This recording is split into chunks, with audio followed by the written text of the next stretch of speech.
Welcome to the Entrepreneurship and Innovation Studio, where we explore the passion and the purpose behind some of the amazing people in our community, and above all, their stories. I'm Dr. Pablo Paredes Romero, and all my career, I've been fascinated by entrepreneurship and innovation. From the moment an idea is scribbled on a napkin, drawn on a tablet, whiteboarded, spoken out loud in the shower or in the car on the way to someone's 9 to 5, it's all about the work and the art behind the venture. Charlie Nguyen is an unassuming dude. I think that's what I thought when I first met him, and nothing's changed. His work has traversed research and development in multiple industries and multiple ventures until he arrived at a certain place. Sometimes the place itself and being respectfully in its presence is the holy grail of it all. He is chief advocate of Chalkwild, a nonprofit dedicated to helping children unlock their creativity while bolstering their self-esteem. And Charlie, humbly and authentically, walks into every conversational room in the interest of sharing more so than exhibiting. Today's guest is Charlie Nguyen of Chalkwild. Hello, Charlie. Hello. Tell me about the community in which you grew up and what parts of that place are very prevalent parts of your DNA. You know, I'll give a plug to ALF here. So one of the first things we discuss in ALF is about community and what does that mean to you? And we broke into groups and it's interesting to hear different perspective of community. First, I could be part of the Asian American community, right? And then I could be part of the Asian American business owner community. Being able to identify with different communities, I think it helps strengthen me and my perspective. What part about the community that you grew up in would you say is really imprinted in who you are now or who you are today? So I grew up in Vietnam after the war. Thinking back now, we didn't have electricity or water, but I have a lot of good memories. And so when I came to the U.S., I was a student at Davis High School. And I didn't have many friends there, but I was lucky. I belonged to a couple like international clubs, and I got a couple people, if I can say white, and they're very helpful. They kind of took me under their wings and helped me. And when I came, I couldn't speak the language. You know, I was able to write and read, but I couldn't, communicate verbally with them. So a lot of them would help me, correct me. And one of the lucky things about me is that I didn't take that personally. I say, please help me. I would say something wrong. They would say, hey, this is how you say it. So I would say that to be my community. And I have good memory from that. And I can see a lot of people that came to this country from another country and joined the gangs, that's their communities, right? And I was the lucky one. I didn't resort to that. I had a lot of good help from people. So I was blessed in a way. And I think that's kind of gave me the question about the imprint in DNA is that I can see that we can be kind to one another, to help one another. I remember the two girls, I can't remember their names, but they were very helpful. So that's how I was able to kind of finish high school. You mentioned Davis. When did you come to the Central Valley? 1989, October 4th, 1989. My family, just my mom, me and my brother. And for a while, we would celebrate that date, October 4th is when we come to the U.S. And I remember coming to San Francisco and see all the lights. We came in at night, and from the plane, just seeing all the lights. That's amazing. And into the Central Valley? My father picked us up, and then he brought us to actually San Jose. We stayed with my father's aunt in Milpitas for a while. Within a few months, we moved to Modesto. That's another long story. Why Modesto? So I came to learn that my father had another family in San Jose. He had another wife and kids. So he had to take our family away from there. And the only reason he chose Modesto because he had an acquaintance who owned a liquor store on Prescott. And he's a Vietnamese American guy. And that's how he knew about Modesto. And it's about an hour and a half or so from San Jose. So it, make it a little convenient for him to go back and forth. And it just drops us off here, get us an apartment, and he'll be gone for weeks. And my mom would tell me, yeah, he has to work in San Jose. Until much later, I learned, man, he got another family. I talk about trauma. What then? The two families, one in San Jose, one in Modesto. How did you end up staying here in Modesto? Well, because my father didn't want us to be anywhere near his other family, so that's why he ended up in Sure. Modesto. And, so it was that way. Okay. And we started going to school. My mom was, went to beauty school to become a cosmetologist. And so a few years later, my mom, bless her heart, she still wanted to stay connected with him, even though it's like, in definition be a deadbeat dad, right? And so she was trying to create opportunity for us children to be close with him. And so he had a pizza place in San Jose, in South San Jose. And my mom was like, go up there and help him. So that's all she wanted. But the other woman thought that we up there because we wanted money from him. And so it turned kind of ugly, and she started calling my mom and threatened my mom.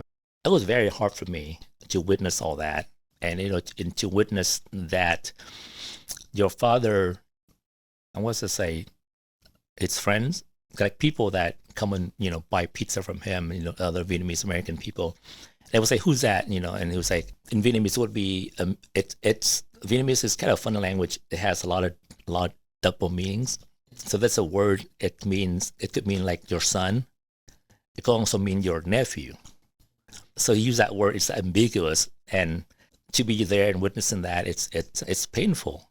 So I told my mom, like, I don't want to help him anymore. But my brother, younger brother, he's not as nice as I am, and he's more like a gangster type. And so he would call my father and that woman, and have a few choice words, and they kind of stop, calling and threatening my mom, but they still behind, like they influence them to do things. And so, yeah, it was an interesting few years in the U.S. At that point in your life, what community did you settle into, saying, this is where I want to be, this is what I want to do, study, etc.?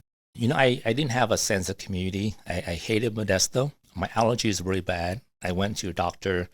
I remember Dr. Davis, and he did the patch test, right? He said, "Man, you're allergic to everything." And so I hate, like, I want to get out of Modesto. So after high school, I went to JC for a couple of years, and then I transferred to UC Davis. And it's not that much better there either as far as allergies, but it's a university town, and you got people at your own age and partying and all that stuff. But even then, I didn't feel like I belong there, and I always trying to get out. And so my father wanted me to be a doctor, and so that's why I studied biochemistry.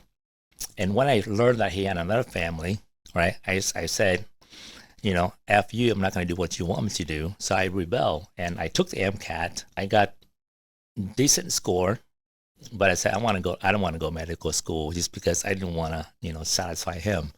So I moved back here and worked at Gallo for a little while. And I was like, man, I still don't like this place. I need to get out. So I moved to the Bay Area and worked in biotech for a while. And I started having friends and started to have a sense of, my tribe, my people, just a very small group of people. Even there, I didn't stay very long either.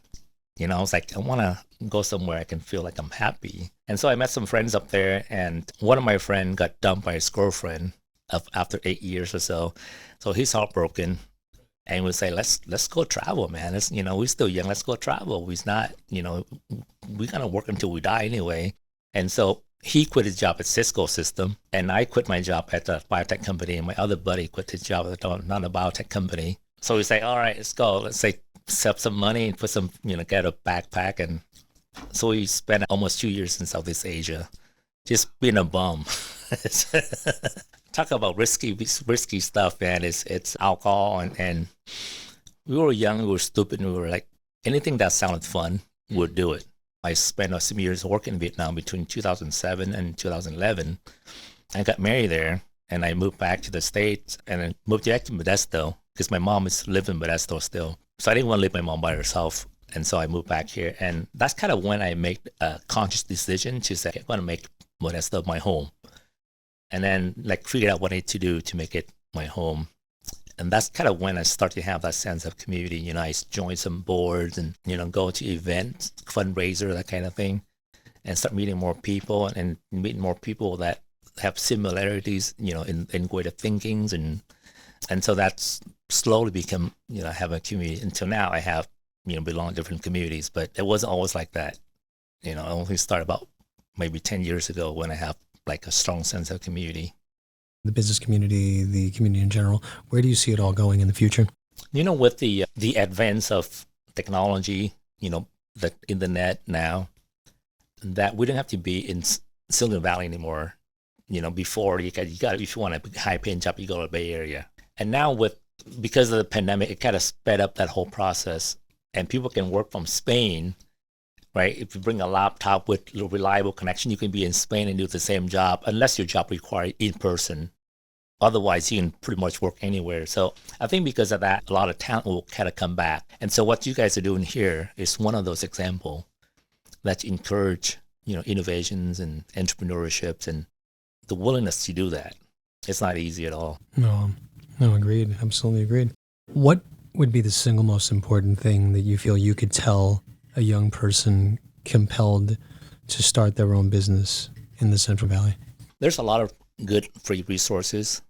Tap into those resources and, find yourself some mentors, not just one, but there are a lot of people that are willing to mentor you. So just, be willing to ask for help. Said, hey, I need help. I'm 50. I still ask for help from people younger than I am. It doesn't diminish my value in any way. Realizing that, I think it helps me be more assertive in asking. Say, hey, Pablo, I need help with this. Can you help me? Right? Or even Frank here, I don't know this stuff, but I'm like, hey, can you show me how you do this? I have no problem doing that now.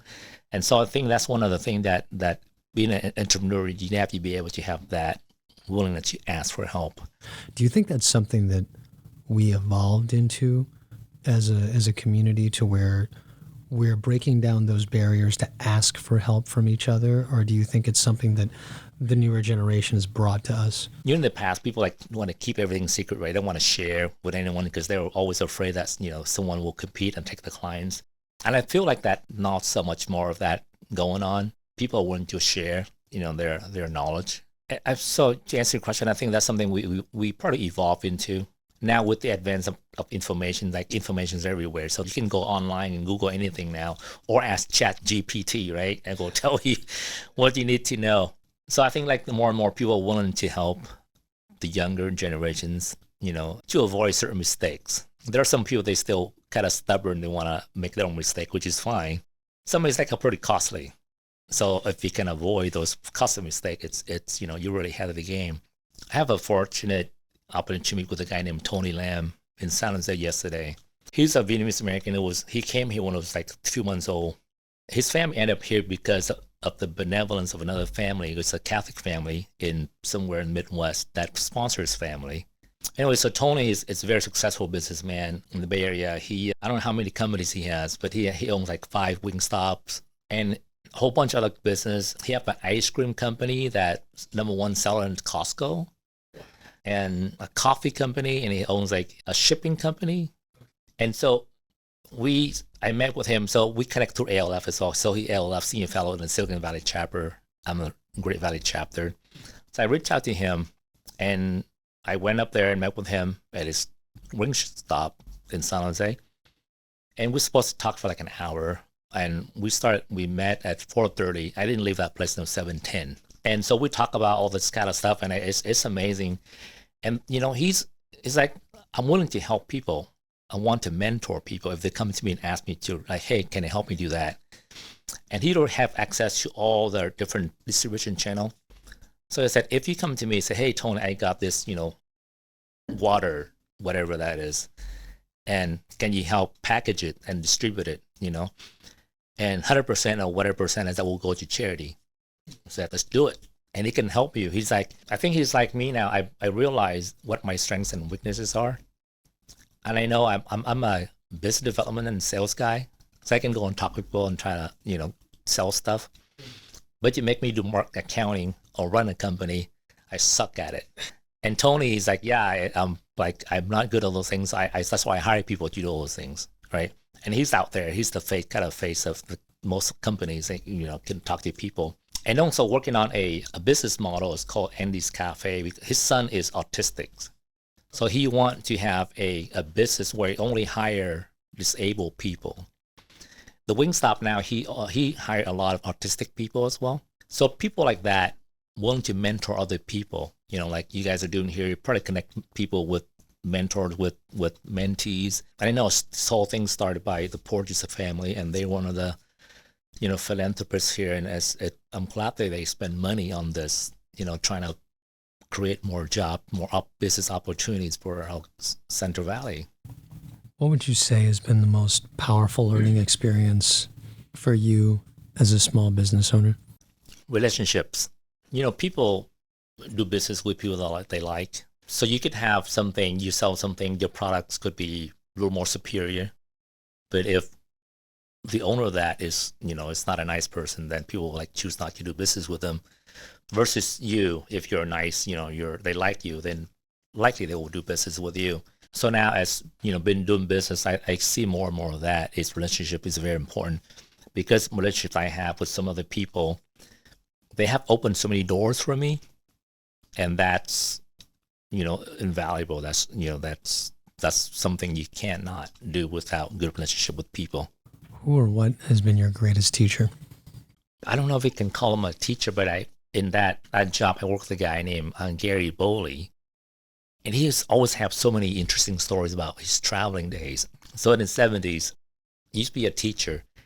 He would take off and travel through Europe, India, Russia, on his bicycle. One thing I learned from him is he loved to read. And one of the authors is that he loved to read, which I read a lot. Pretty much all his books is Henry Miller. And I think from then I developed the love for reading. I don't think he ever intended to teach me anything, but I learned from him about the adventure, the need for reading. So sometimes I read 2 or 3 books because they're related. One book helped understand the other book. If you wanted to be a teacher, what would you teach? I actually was a substitute teacher for a little while. When I was working for Gallo back in late 90s, I thought do I want to be teachers? And so when I worked swing shift, I would sub during the day. So 7:30 until about 2:30, and I would go to work at Gallo. I realized I love subbing, but not teaching, because subbing is a lot more fun. You got to play with the kids, right? The lesson plan was ready for you. You just do whatever the lesson plan says. Usually it's very minimal. I still have a stack of cards that kid drew on the paper, for me. I say thank you. And I remember those days, the kids would ask me, are you Jackie Chan? Those are good days. But, I'll answer that with the stories. So in Davis, I was a research assistant for a professor named, his name is Dr. David Cost, I think is his name. This guy, he got 2 PhDs, an MD, and he's a world-class violinist and plays some sport as well. It's this guy is well-rounded. And so I was part of his research team. And I remember when he did presentations, I make up something, and he caught it. He yelled at me. But at the end, he said something I stuck in my mind to this day. He said, it's not about what you know. He said, if you want to know something, you go to the library, learn how to learn. So I think that if I could teach some people something, that's what I was telling them, learn how to learn, right? It's not about knowing something, but how to get the information. On the subject of research, what role do you believe research plays in your everyday life? As a business person, entrepreneur, you need a lot of data, right? Whatever method research you're using. I remember the story I read. That's this American nonprofit that come to Africa. You have this tribe plant things like farm. So I think they plant, say, tomato, right? After the tomato is grown, the hippo will come up and eat all of them. And this nonprofit say, why do the hippo come up and eat the tomato? And the people in the tribe said, that's why they don't grow anything. Not because they don't know how to grow stuff, because the hippo would eat all this crop, right? So having the right intentions, right, without the data, ask them what do you need? Why don't you grow some stuff? I think that's really the good first step, or I think required first step before you decide how you can help the community, how to serve them. What do you find yourself enjoying researching? What do you geek out on? Right now, my interest is in people's behavior, and that's why I try to read a lot of books on that. For some reason, I find it fascinating. And on the weekend, I listen to this radio on NPR. It's by, I can't remember the name of that show. Anyway, they always talk about certain behaviors of people, why do they behave this way and that way? I was reading this book by, what's that last name, Cialdini. He wrote books about, influencing people, right? And then, so what influenced us? It's not trying to help you influence other people, but his research is how people behave certain ways. What is the secretly coolest part of your job? Oh man, it just happened this morning. So I got a message from my Instagram message. This mom in Series, she want to buy a backpack for her daughter. And she asked me if we can put her name on the backpack. So because she lives in Series, I have sometime this morning, I'll drop it off for you. So I brought it to her house and see this beautiful girl jump up and down. Because Sears Unified, they purchased 3,000 backpacks from us for the after school program. So I only gave it to the kids in the after school program. Her daughter wasn't, so she didn't get one. And she saw the other kids have the backpack. She wanted one. And so, to bring that to her and see that smile, the enthusiasm on her face, it just made my day. What does the word innovation mean to you? Innovation, to me, it means find a different way to do things better or come up with different ways, brand new way of doing things. But you always try to find somehow to do it better, make it more convenient for people. Use our backpack example. It's innovations, right? It's not world changing, but just my son came up with the idea of combining different things together, right? Using a backpack with a clear surface and the markers and the erasable markers. It's just a cool thing. And that innovation has a positive impact on people's lives. I think that, to me, that's the important things of innovation is that, whatever it is you got to come up with, but it got to have a good impact on people or society in general. What should the term innovation mean to us here in the Central Valley, do you think? So in the past, I would look at the Central Valley as it's not advanced, right? Not as smart or as creative as people in the Bay Area. And now I learned that's not true, right? We got very smart people here, very innovative people here. To me, I think if we can create an environment that encourages innovations and allow people to take risk, we can move our valley forward. I listened briefly to Arnold Schwarzenegger the other day on one of his things. He said, he can call me Arnie, you can call me Schnitzel, whatever, just don't call me a self-made man. I'm not self-made. There's a lot of people that help me to be here today. Just like what you guys are doing here, give them the tools and, the support. Take me back to a moment where you were part of an innovation yourself and you knew it before most people did. What was it? And what about it made you draw a quicker breath, like, wow, we're on to something? If I may, it's not about me or my business, but I worked for a company, Inhale Therapeutic, back in the 90s in the Bay Area, and they were trying to develop an insulin inhaler. So instead of jabbing you with a needle, they created an inhaler. I left the company before I think they was bought out, and the product never went to market and I felt sad about that because I know it worked. It didn't have the same efficacy as the FDA wanted. I think they want say 90% or something like that. And the product only delivered 88% efficacy. For me, that was the simple thing because I've seen people it's got a needle. I'm afraid of needles. You got to jab yourself with a needle every day, sometimes twice a day. I thought it was, really cool innovations. It's too bad they never materialized, but I think for me, that moment is wow, this is really cool. And I was so happy to be part of that team. Something else. What does the word application mean to you in the context of a business education? And what do you think it should mean? Well, application is the thing you take what you learn from your class, from whatever program, from your mentor, and use it. The thing with AI nowadays, and AI has a lot of interesting tools, but how do you apply that to your work, right? For me, I use that to help me write posts for social media. If I might answer it correctly, that's application. You take whatever you learn in a tool and then apply it to whatever you're doing and tweak it to suit your needs.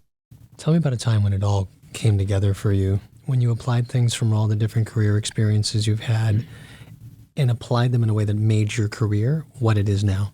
I realized I have trauma. All this trauma was younger, and that's affected my early adulthood, all this low self-esteem, that kind of thing. So once I realized that, I was able to proactively working to improve my self-esteem and all those things. With the backpack business, because its purpose is to give kids the tool to do art on it and as a result, their self-esteem get improved and social emotional well-being, right?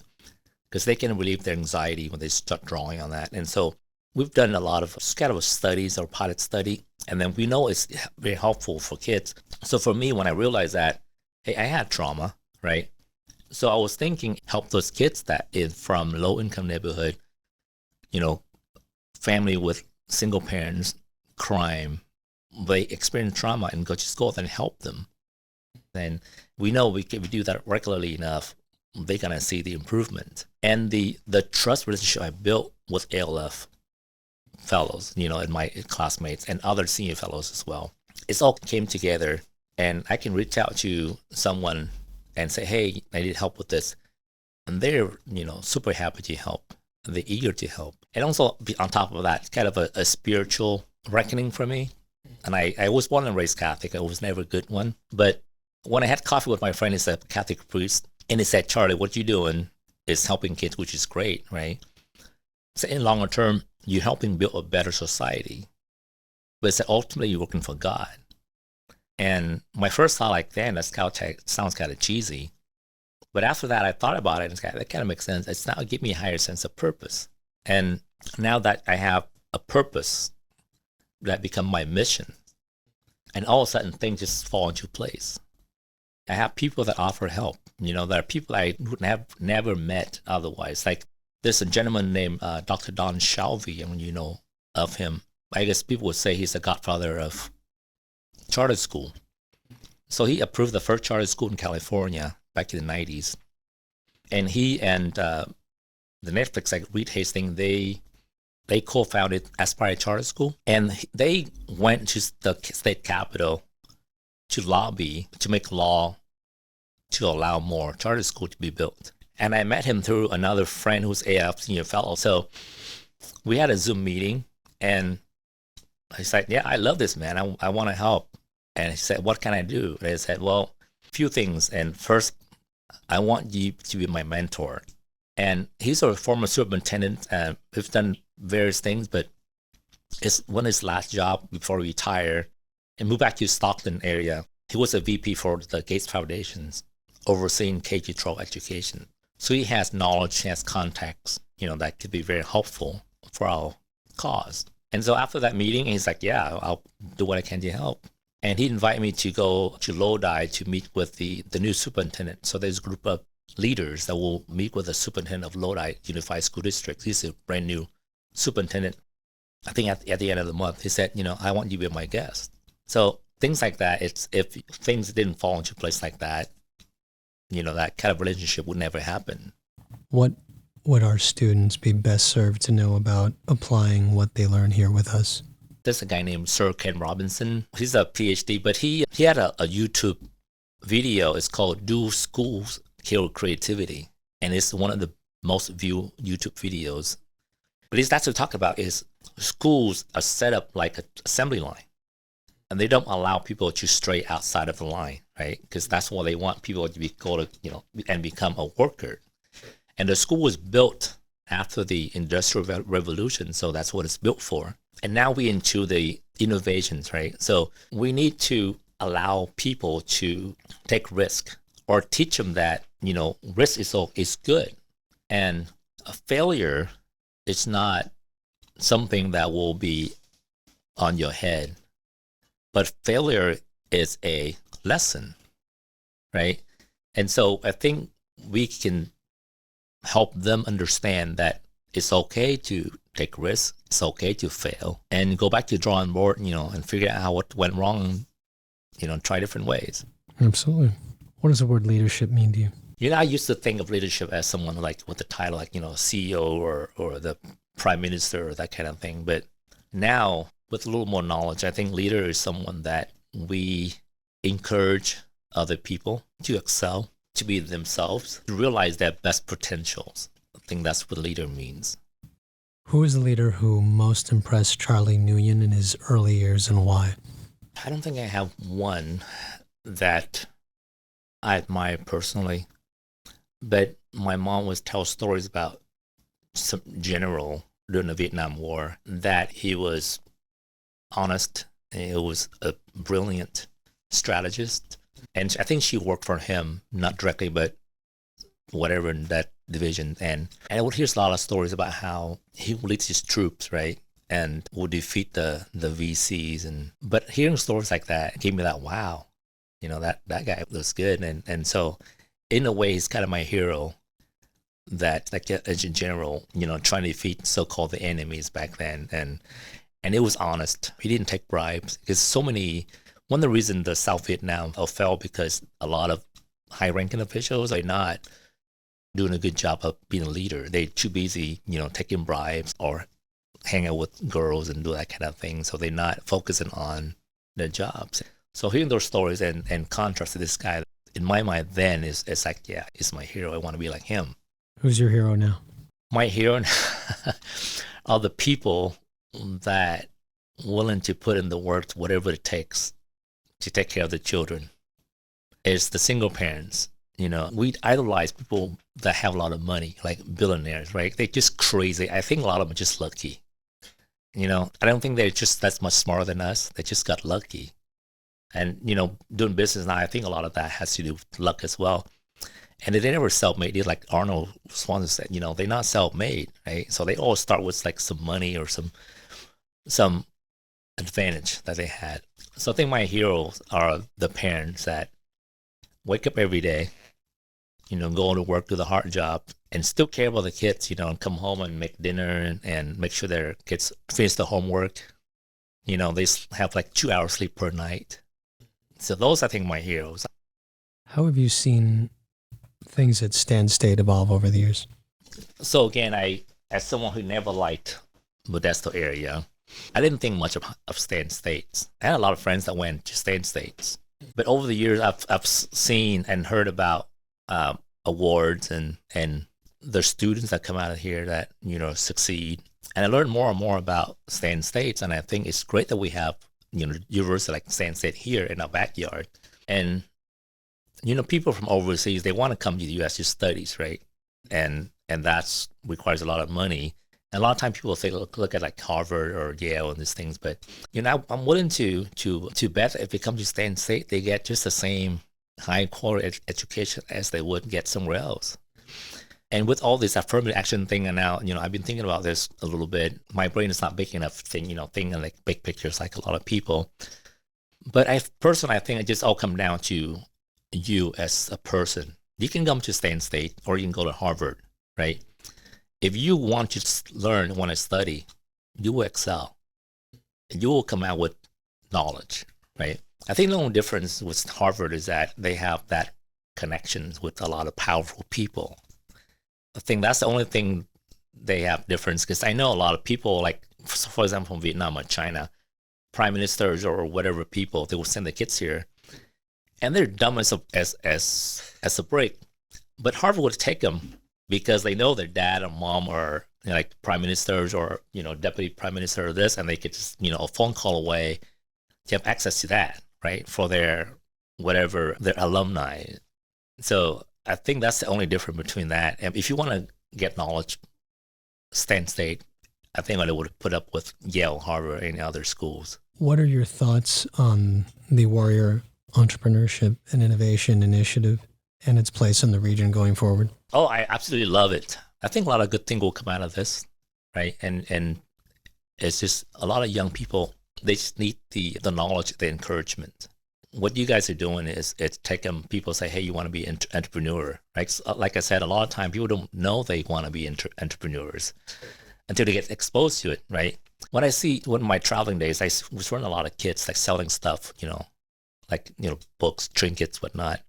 I would consider them to be entrepreneurs because they're trying to sell something out of something else. Like they will photocopy books, it's illegal, but you can do that. And I don't know how much it costs, but they're trying to sell it to you for a few bucks. Here you pay for the book like $20, but there you pay for that book for like say $5, right? For an American, that's a deal. And when I saw them so persistent. That's something that entrepreneurs we need, is to be persistent, right? We don't want to give up too easily. I want to go back to Charlie in his early career. What was he like? Stupid, eager to please. And that's kind of stemmed from, having low self-esteem is the result of trauma. I think I always been responsible worker. I wouldn't like have a job to do and a friend come, hey, let's go do this. And it's like, drop the what I'm doing and go do that. So I think I was been kind of responsible. But yeah, it wasn't too smart. Not that I am now, but yeah, it just took a lot of stupid risks, and just kind of bumbling around, didn't know what I want to do. I didn't have a clear choice of what I do with my career. And being an entrepreneur is like it's by chance. It's not a conscious decision. It's like I want to become an entrepreneur. But I think probably part of my DNA is like I like to create things and do something a little different, something a little better. So my son came with this idea, and I thought, well, that's cool. Let's start something. And then just learn along the way what to do, what not to do. Where did Charlie then see himself now? Do you recall? I think that Charlie then would have no clue what the Charlie now would look like. I didn't have directions in life when I was younger. It just became clear to me what I want to do and meant to do, which is within the last few years, less than 10 years. Before that, I was just like, whatever came my way, get a job here, do this and do that. But one thing I remember I was enjoying doing is some sort of educations. And so through my career, if you can call that, I think education is a common thread. So I was not a teacher, but I was like tutor, right? I see kids that need help and I would tutor them.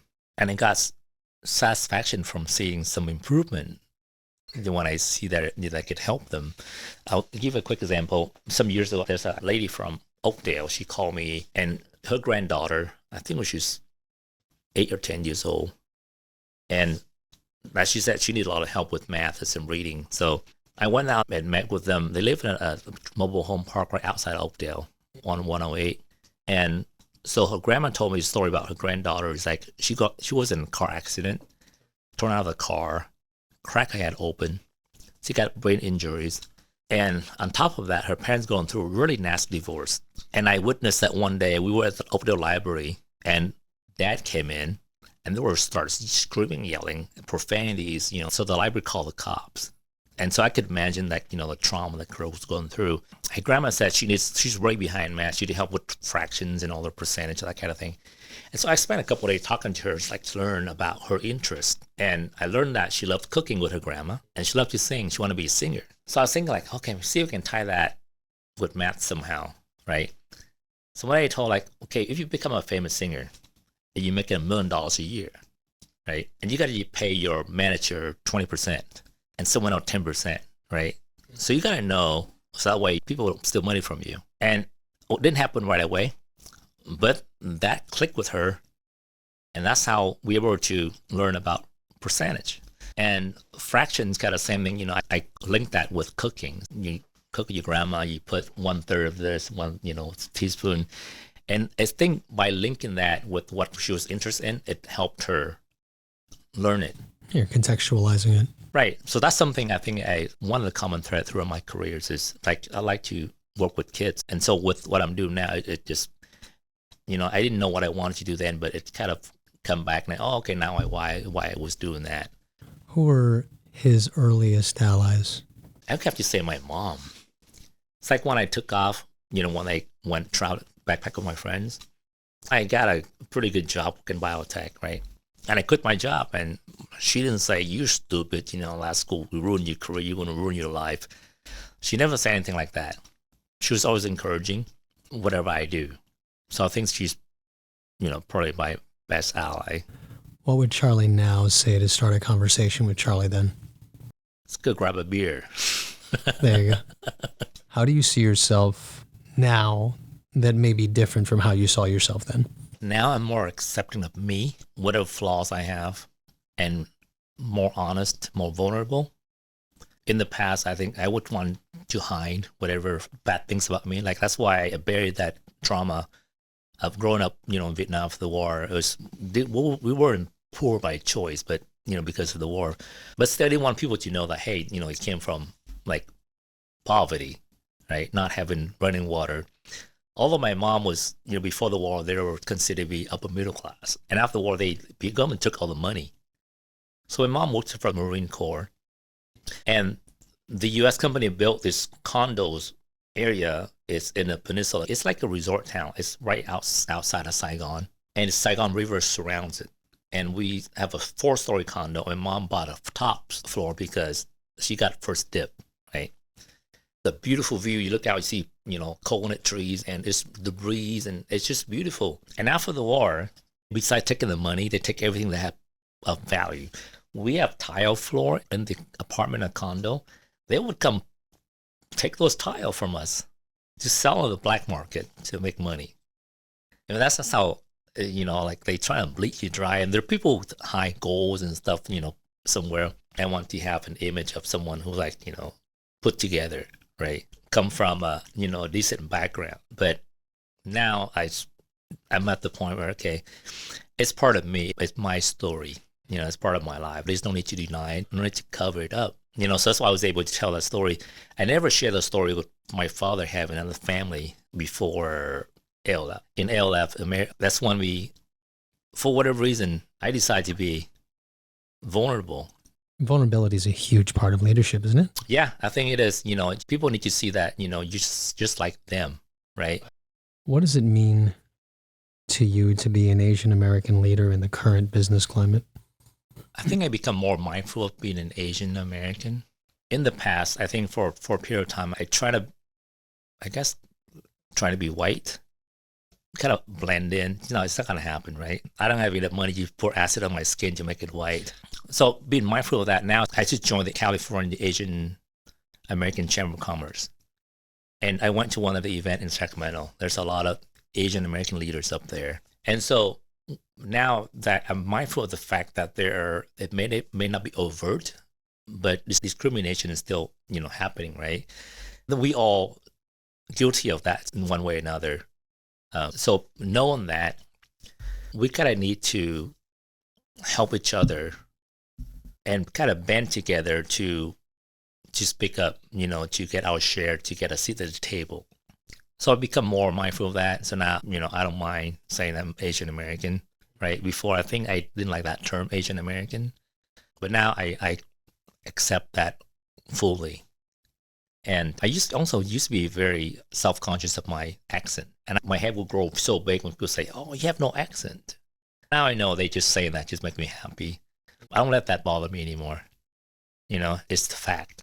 But I don't let that define me anymore.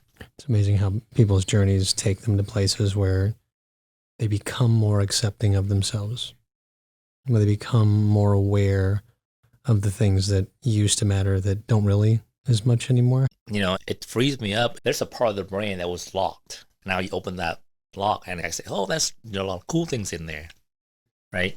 And it's opened up a lot of opportunities, a lot of doors, and I'm able to go and let's say we at a party or some event, I'm able to go up to someone, talk, have a conversation without having all these self-doubts like, oh man, what should I say? I don't want to come across stupid. I want to come across needy.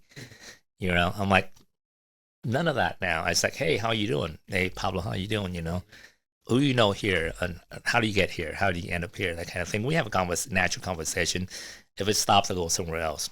Also, something I'm very mindful of not doing is a lot of people doing that. If I'm talking to you at a party, I will do my best to, not scan the room and say like, hey, I want to talk like a Frank.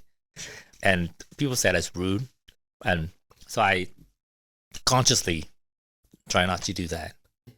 I'm still working on it. Sure. We're all works in progress, right? Adversity, being on the ropes, it's all part of our stories. Take me back to the first moment that you realized that you may not be able to deal with this challenge, whatever that challenge was. Tell me what that was like. It has nothing to do with business. Go back to the moments I realized my father had another family. I remember I was at UC Davis, and I think it's my junior year in Davis. When he was here and we were in Vietnam, we would get letters from him about all this promise, like, it sounds so like a paradise here, toys and all these cool things that, we got to do. And when I realized that, my whole world just collapsed. So I went to see a shrink on campus, right? And I remember I only saw him once. I went there and I think I told him what's going on. And he said, you're sabotaging yourself, right? Because I started partying more and not going to class, didn't get good grades. And my first thought in my mind is like, no shit, Sherlock, that's why I come to see you. If I kept going, maybe I got some help, but that's my thought, like, that's why I come to see you. You don't have to tell me that that's my problem, right? That was hard after that. That's very difficult. And my goal then was to go to medical school, become a doctor. And when that happened, it was like, I didn't know what to do.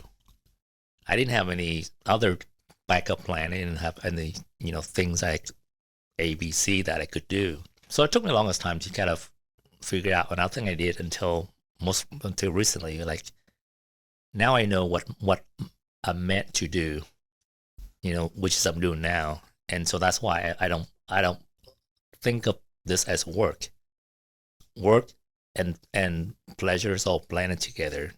So when I talk to people about what I do, it's like a conversation. It's like, I'm hanging out with them. I don't think of this as work. Just like this, a couple hours a day, but, people say, you got to go, work and get on a podcast. But I think this is fun for me. I don't think this is part of the work. What's it like to discover that at this stage of your career? I'm just super happy that I actually got to discover it, right? There's some people that are lucky they can know what they want when they're younger. And there are some people who never discover what they want to do. And so I think even though it's, late, but I'm just super happy and thankful and feel blessed that I got a chance to discover, and 50 is like, it's not half, I don't know how much longer I'll live, but if I get to do this for another 10, 20 years or so, I'll be happy. What role has family played throughout your journey, and how did it evolve? I think my family situation is not that much different from a lot of people. It's, I would say, a broken home in a way. So I never had a lot of support from my father, but my mom has always been my biggest supporter. And she encouraged me to pursue my dream, do what I want to do. Because of her encouragement, I was able to kind of step out of my comfort zone a bit, try to explore different things. And I think because of her, I developed like a risk-taking mindset. So I can take a little risk and see what happens. If it didn't work out, we'll try something else. Excellent. What book or film changed your life? Book, I must say the Henry Miller, I know was a band author in the 20s, but back to the topic before, one of the guy I met when I worked in the Bay Area, Gary Bowley, he introduced me to reading, and he read a lot of Henry Miller. And so reading Henry Miller, that's kind of gave me the adventures sense. So I want to be more adventurous, that's one of the reason why when my friend got his heart broken, we said, oh, let's go backpack. Who's still young. Let's do it, and so I think that those Henry Miller books and the books that I guess his friends are Anais Nin, and there was a kind of adult kind of literature, but it's very fascinating how he lived and how adventurous he was, and I just want to be like that. The song that you've heard in your life that made you say, wait, the singer or the musician or the band, that's my life, that's me, that they're singing about? No, I don't think there's a song that elicit that feeling in me. But there are a couple songs that I get chill every time I hear it. Is the Star Spangled Banner, and I still get the chill every time someone sings the song. Yeah, it's like it's never fails. Every time someone sings that song, I get the chill. I got the goosebumps on me. And Ave Maria is another song. And, like that song Hallelujah is another one that just takes my breath away. It's I don't know, whatever that is. It touched the deepest part of me. I saw a documentary on him a couple of weeks ago, I want to say. It was excellent. I always love his everybody knows that deep voice at the end. Oh, yeah. Real cool. And that, I guess I'm like an old school and old soul. Like, him and Nina Simone is another singer. Man. That. Oh, we could spend another podcast on Nina Simone. Yeah. Oh, yeah, for sure. Do you see yourself as a high achieving individual? I mean, do you see yourself in those terms? I strive to be better than yesterday. I don't think for me it's ever stop, right? I would probably do that until the day I die. And I wake up and say, I want to be better than yesterday in whatever aspect. And the next day will be the same. It's a progress. I think in my mind, is someone who has an end goal. I don't have an end goal. Like how far? Like people like I want to be president, right? That's the end goal. That's pretty. I That's don't have that. high end Yeah. goal. In terms of achievement, like how does achievement reveal itself to you? Do you do something, accomplish something, let's say secure a new client, create a new product? Is the achievement process, do you process that as like, wow, I did this and now, or we did this as a team and now it's time to move forward because I really want to do this? Like, what's the space in between achievement to achievement feel like for you? I think we're trying to set small goals. Let's just say, for example, I'll use the backpack as an example. Say, how can we improve its features, right?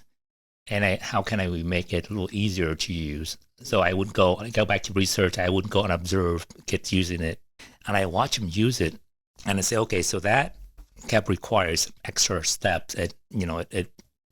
What if I could make it easier, eliminate steps, for example? So, for example, the backpack you can draw on and have you erase it, but you got to use either the wet wipe or the wet paper towel or cloth. And I've been thinking about, okay, should I supply a package of wet wipe along with the backpack, or some kind of instructions to make it clear for the people, so they know what to do when they need to erase it. Things like that I was thinking about. So if I say, okay, we need to make it easier to use, right, to eliminate this step, we figure that out. I think that will be an achievement, and then go to the next things. You're sort of removing barriers towards creativity. So at one point, in one way, the research is about streamlining and taking those barriers out of the way. So it's very mathematical. It's compartmentalized, very methodical, I guess I want to say. And the art is everywhere, right? Children's imaginations are amazing. Oh yeah, that's just plentiful. Yeah, you let kids be, they'll be just super creative. That's amazing. To what degree do you find that entrepreneurship is art, that it can be artistic? I think entrepreneurship requires a lot of creativity. I think there's a difference, to me anyway, there's a difference between entrepreneurship and then, that's when there's the startup phase, right? You got an idea, you figure out, you make that happen. And then when it's become like a thriving business, then you got to pass it on to someone else, someone who's expertise in running the company. I think I've read a lot about analysis about how a lot of companies fail, not because of the product idea wasn't good, but because the entrepreneurs who started the company thought they could run the company as a CEO, and that's how they lost money, and then the company ended up going away. So there, you got to understand your strength and your weaknesses, right? So a lot of entrepreneurs are not business people. So once you get that point, you got to have someone else doing the day-to-day business, all the process, the accounting, all that stuff. You need someone else who know that better than you. What aspect of leadership came most naturally to you, do you feel? I think my ability to delegate and trust someone to do that. I mean, I've never had like a lot of employees, but even when I work with other people, subcontractors and whatnot, I think my ability to be, okay, this is what I want. Give it to them and, trust them to go do it instead of worrying about, they're going to do it. Are they going to get it done on time? That will just kill me. So I think it's my ability to be able to do that. I think it helped me tremendously as a person, as an entrepreneur, as we want to call a leader. Yeah, it's an important skill to have. And then, and learn how to trust people. And that takes vulnerability, back to your point about ALF and how through a couple of the different activities in leadership, you learned that vulnerability was such a huge difference maker. Complete this sentence. Recently, I've come to realize that the people with title do not have power over me. The power they have is when I give it to them. So I become mindful. Let's say a judge, right? In the past, because of my background and because of as brought up as an Asian child, we were taught to respect people with title. So a judge, whatever, So now I learned that it could be a judge. And if that judge is not a nice person, I have no reason to like him or her or respect him or her. And the only time that person has power over me is if I were in his courtroom. He can decide my future, then they have power over me. So I realized that it's the people, it's not the title. The longer I do what I do, the more The more clarity I have, the more passion I get. just get out there, and Just do it. childhood should be a time for Fun. I think shows should be time for fun. there are always people who Envy of you and dislike you. So there's no need to worry about those people. life has taught me to. You take everything as a grain of salt. Not you taking everything seriously. My mantra is My new mantra is just be me, be yourself. winning teaches you. I think winning teaches me how to be humble. It's not a zero-sum game where you win, someone lose. And so if we can figure out a way if we both can win, I would prefer that. It's remarkably difficult to teach that lesson to people or help people see it, I guess. But losing teaches you. Losing teaches me how to be persistent, persevere, right? Not to give up so easily. Being a board member makes you more. Being a board member make me more aware of a lot of difficulties organization is facing. Like from the outside, you see organizations run, it's like, okay, they're doing well. But being on the board, when you hear about things that, okay, this is not going well, or we have this problem with that problem. So I think being on the board, it's helped me see a lot of issues a lot of these organizations are facing, especially nonprofit. Being a father makes you. I think being a father makes me happy. I gotta spend time with my children, and watch them grow. But also a lot of worries. I worry a lot more now as a father, because you imagine the worst thing that could happen. The hardest thing about learning to trust your instincts or intuition is to doubt yourself and say your instinct is not correct. 9 times out of 10, I think, your instinct is correct for whatever reason. And that's going back to the question you asked me earlier about my interest. And I like to learn more about human behavior and why we behave a certain way. So I'm trying to read a couple of books and I still don't comprehend all those things. But, when our instinct tells us something, just because our experience and all these things we learned in the past, right? Our subconscious mind tells us that's what it is. Our conscious mind would doubt ourselves, like, I don't think you know what you're talking about. your own story is. My own story. To me, I think my own story is pretty cool. And now we come to the part where we go to random associations. You know the rules? Return. Root. Service. Underserved people. Purpose. Driven. Leadership. Servant. Collaboration. Is the only way to do it. Invention. It's always needed. Moments. It's precious. Commitment. It's a must. Self-awareness. It's a must. Reinvention. What we strive for. Completion. Next step. World. Kindness. Art. Super cool. Love. It's what drives us. Courage. It's hard. Retreat. An option. Change. It's a must. And now, for those of you who have been listening to us for the last few broadcasts, we come to the part we affectionately call the 11. Originally, parlor game, appropriated or reappropriated by Pivet, then reappropriated by Lipton, and shamelessly pilfered by us at the We. So, what is your favorite part of starting something new? The excitement of what's going to happen when you start something new. And with the newfound personality, we can say that. I think their excitement, I would be very excited to start something new and have faith it's gonna come to fruition. What is your least favorite part of starting something new? The least favorite part, I can't think of a least favorite part. Every part of it that starting new is exciting to do. What interests you the most? People. People is very interesting. What interests you the least? Also people. That's an interesting answer. This, of course, is a radio station, KCSS. What music, artist, genre, or song reminds you most of your early days in entrepreneurship and innovation? I guess I'm one of those people that don't have a song or music genre that relate to the early days of entrepreneurship. Although if I can say, if I listen to a lot of classical music, it's, for whatever reason, it's always been my go-to music when I listen to it. When I want to listen to music, that's my go-to. And the second are those artists I mentioned earlier, Nina Simone. Very nice. Do you remember something perhaps playing in the background during that time? Like a composer specifically, if classical music is your go-to? Probably those times, listen to a lot of Mozart. It's mellow and it's high energy at the same time. What food or beverage reminds you most of your memories of your first startup?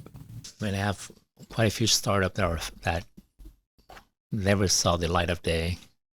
I probably would say pho. It's Vietnamese, because in Vietnam there's a lot of pollutions. So, but people wear face masks, right? This is before the pandemic and face masks become a thing. And everyone wore face masks, but it's fabric. And so it's like, the fabric could not filter all this, chemical in the air. So I try to come up with a carbon activated filter so I can insert in between. And it worked, but I didn't have a lot of knowledge about marketing and all that stuff back then. And so I made a prototypes. People would test it. I even have it tested at the so-called whatever. It's like an FDA type here in Vietnam. And they said it's effective, and it never took off. But now everyone's wearing those kind of things. So. Right. and just full disclosure, pho is excellent. I am a huge pho fan, and I only learned to eat it. Pho. I learned to eat it coming to California. It wasn't very popular in the part of the country I was from. Love it. So yeah, we gotta grab pho one of these days then. Oh, for sure, for sure. I think it's something in the star anise. It just floors me. What profession, non-entrepreneurial, do you admire the most? Now I would have to say lawyer.